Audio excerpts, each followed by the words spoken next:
Hello student, welcome to my channel target political science. Student, यह हमारी series जो चल रही है उसका यह लास्ट भाग है।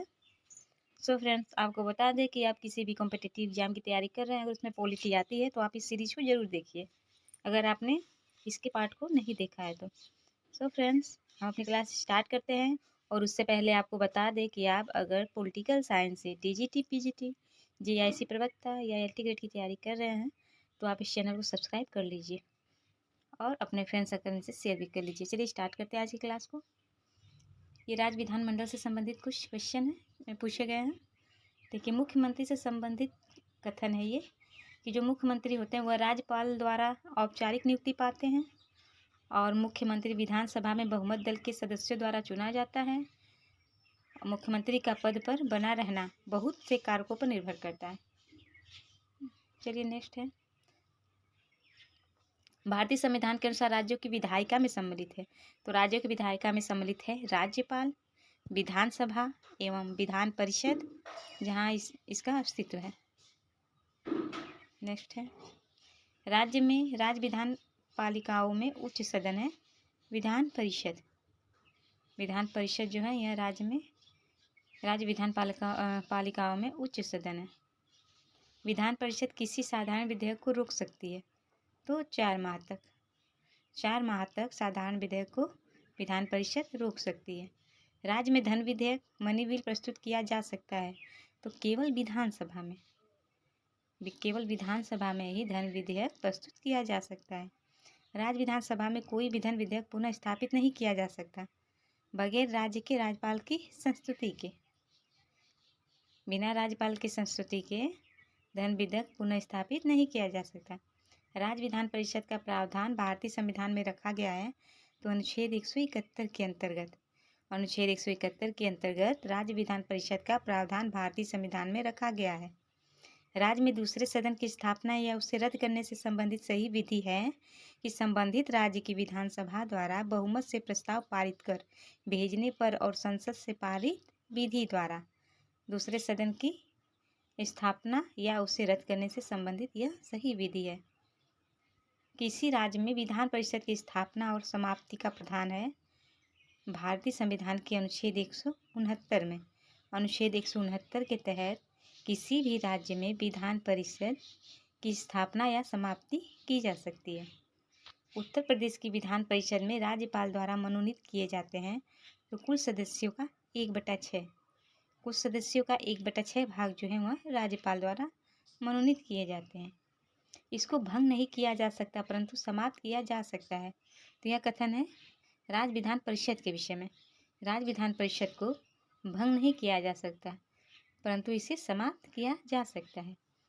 यहाँ अब तक विधान परिषद नहीं है, यद्यपि संविधान 7वां संशोधन जो अधिनियम 1956 में उसके लिए उपबंध है। मतलब मध्य प्रदेश जो है यहाँ पर विधान परिषद नहीं है, लेकिन संविधान के 7वें संशोधन अधिनियम में 1956 में इसके लिए यह उपबंध दिया गया है। भारतीय संविधान राज्य की विधानसभाओं के निर्वाचन का प्रावधान प्रस्तुत करता है तो अनुच्छेद 170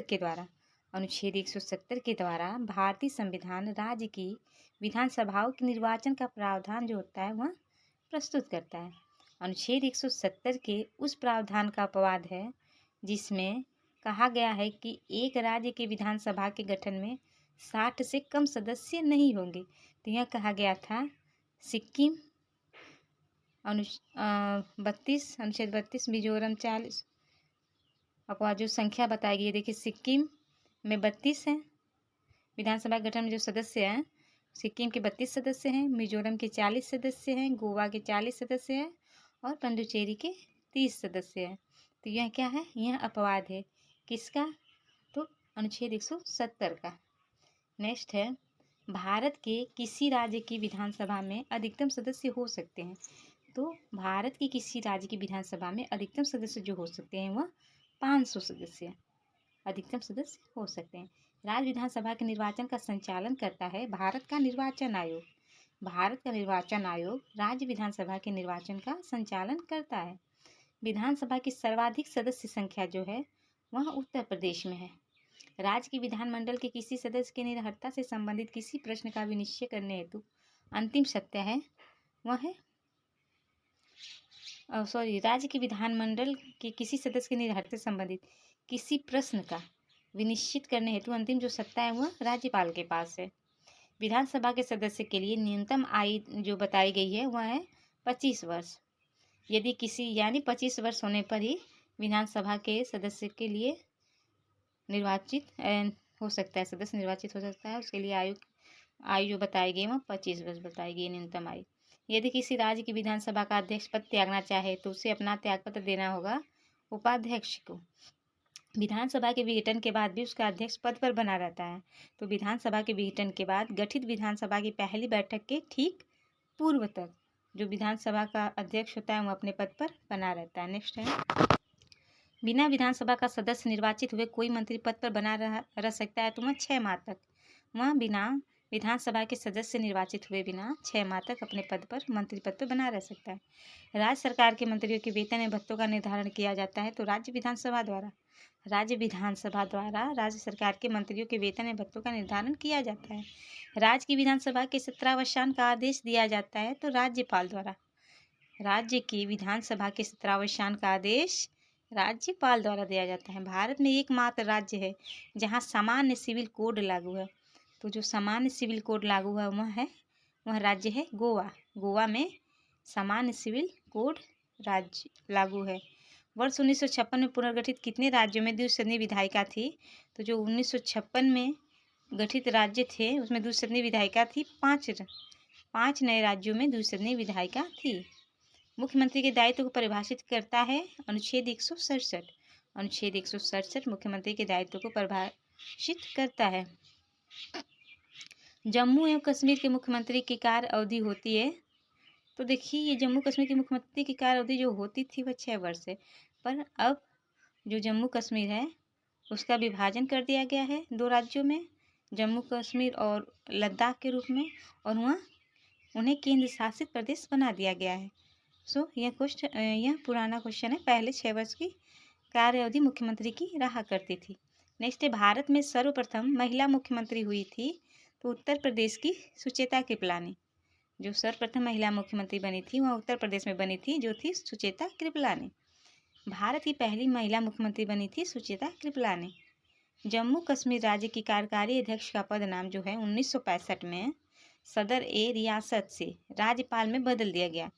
तो जम्मू और कश्मीर राज्य के संविधान में 6वें संशोधन द्वारा जो सदर ए रियासत का नाम बदलकर क्या कर दिया गया? तो राज्यपाल कर दिया गया।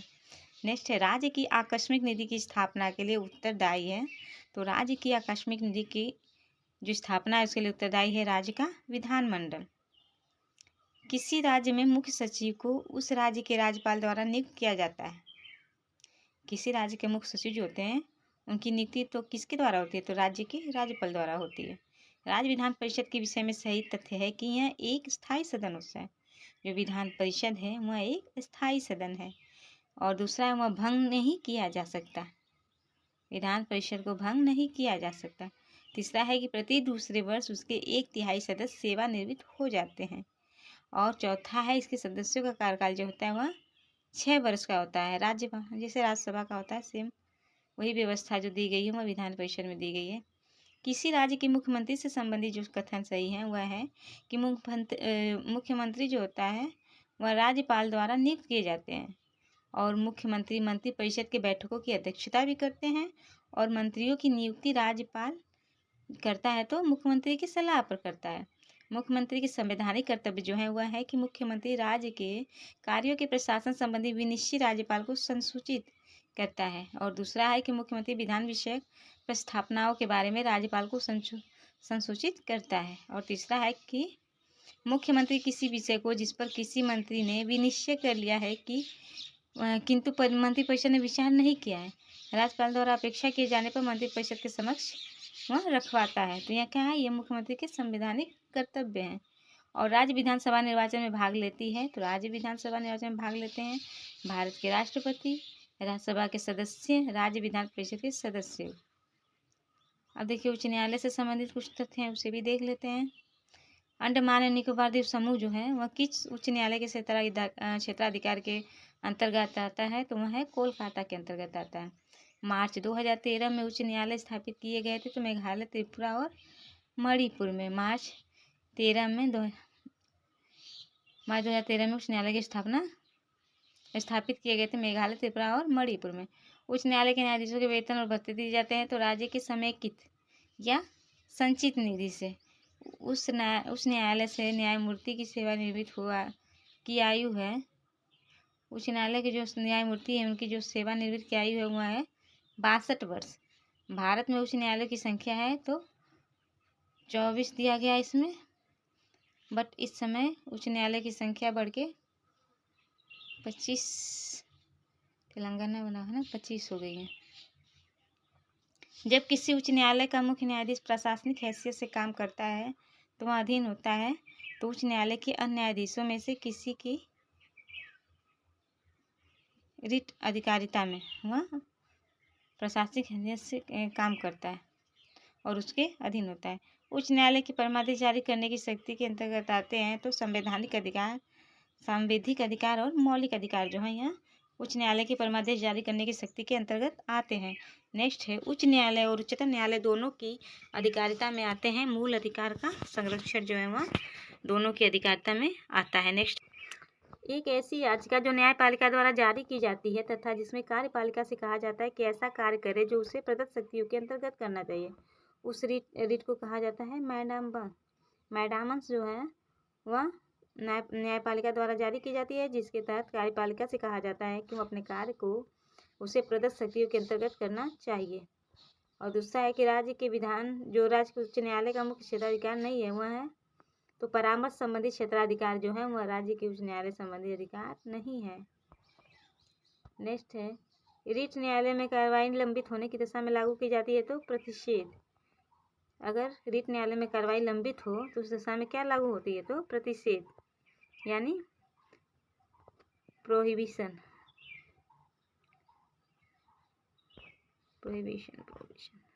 नेक्स्ट है एक उच्च अधिकार प्राप्त न्यायालय द्वारा उत्प्रेषण रिट जारी की जाती है तो एक अध्यक्ष न्यायालय को कि वह पुनरीक्षण रिव्यू हेतु एक मामले विशेष की कार्रवाई का अभिलेख उसे हस्तांतरित कर दे। नेक्स्ट है उच्च न्यायालय का आदेश जो अधीनस्थ न्यायालय की कार्य पद्धति का परीक्षण करती है वह है उत्प्रेषण। राजस्थान उच्च न्यायालय की स्थापना हुई थी 29 अगस्त 1949 को जयपुर में। राज्यपाल जो होते हैं नेक्स्ट पंजाब, हरियाणा और केंद्र शासित प्रदेश चंडीगढ़ का एक ही सामूहिक उच्च न्यायालय है। दूसरा है कि राष्ट्रीय राजधानी क्षेत्र दिल्ली का स्वयं का एक उच्च न्यायालय है। संघ राज्य क्षेत्रों को छोड़कर दिया जाए तो 4 ऐसे उच्च न्यायालय हैं जिनके अधिकारिता क्षेत्र में से एक अधिक राज्य है तो गुवाहाटी उच्च न्यायालय, मुंबई उच्च न्यायालय, चंडीगढ़ उच्च न्यायालय, अरुणाचल प्रदेश, असम, नागालैंड, मिजोरम, उसके बाद महाराष्ट्र, गोवा, उसके बाद पंजाब एवं हरियाणा और नेक्स्ट है आंध्र प्रदेश और तेलंगाना। कुछ उच्च न्यायालय से संबंधित की बेंच है। देखिए पहला है कि कलकत्ता उच्च न्यायालय की मूल पीठ की बेंच पोर्ट ब्लेयर में है और दूसरा है मध्य प्रदेश उच्च न्यायालय की मूल पीठ जबलपुर और 2 बेंच ग्वालियर के इंदौर में है। तीसरा है कि मुंबई उच्च न्यायालय की मूल पीठ जो है वह बम्बई और 3 बेंच नागपुर, पणजी और औरंगाबाद के बीच में है। गुवाहाटी उच्च न्यायालय की मूल पीठ गुवाहाटी जो है मूल पीठ गुवाहाटी जो है उस न्यायालय में 6 बेंच थी, परंतु मार्च 2013 में मणिपुर, मेघालय और त्रिपुरा उच्च न्यायालय के गठन के पश्चात अब 3 बेंचेस शेष रह गई हैं। वर्तमान में बम्बई और गुवाहाटी उच्च न्यायालय की 3 बेंचें हैं जो सर्वाधिक है। सो फ्रेंड्स आज की क्लास यहीं संपन्न होती है और ये हमारी सीरीज भी खत्म होती है और नेक्स्ट वीडियो में नेक्स्ट सीरीज के साथ मिलते हैं। सो फ्रेंड्स अगर आप नए चैनल पे हो तो सब्सक्राइब करें, पसंद आए तो लाइक करें और अगर कोई कमेंट देना या सुझाव देना चाहते हैं तो प्लीज़ कमेंट बॉक्स में कमेंट करें। सो फ्रेंड्स धन्यवाद।